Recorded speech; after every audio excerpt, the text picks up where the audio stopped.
All right, this one will be on head covering. My goal again with these videos is to kind of get down to the bone, the core of the issue, to what I believe is God's heart on the issue. To not get caught up in all the little debates that happen that never goes anywhere. And in 1 Corinthians, Paul mentions one time about head coverings, that if a woman prophesies or if a woman is praying, she should cover her head. Not one time throughout the scripture do we see Jesus ever mention this issue. We never see it mentioned by any of the other apostles. Paul never again mentions it in any other of his writings. One time he brings it up and sets it there, and it sounds like he's saying this is a law. I don't think that's the case at all. It actually reminds me a lot of the topic of circumcision. The Jews would argue and debate with all the other new Christians that were coming into the faith, and there was always a big division, just like with head coverings. They would argue and go back and forth, and is it lawful to be circumcised or to be uncircumcised? And finally, in Romans, Paul addresses it and says, I think it's in chapter 2, he goes, circumcision is only good for anything if a person observes the law. But if a person does not observe the law, his circumcision has now become uncircumcision. Likewise,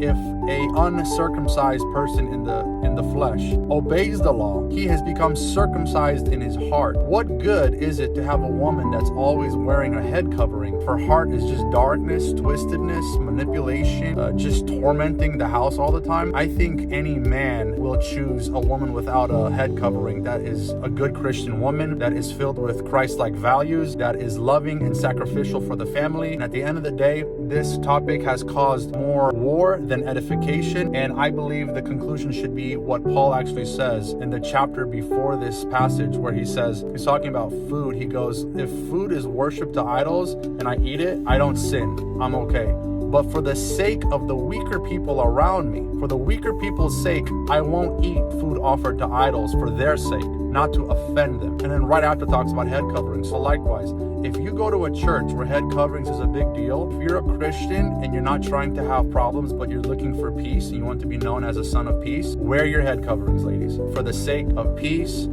nothing's gonna happen to you. Don't be condemned or think that God is angry at you for not wearing your head covering. Because at the end of the day, God is going to look at our hearts. Because again, what good is it if we look like a Christian on the outside, but then we're rotten and full of hatred on the inside?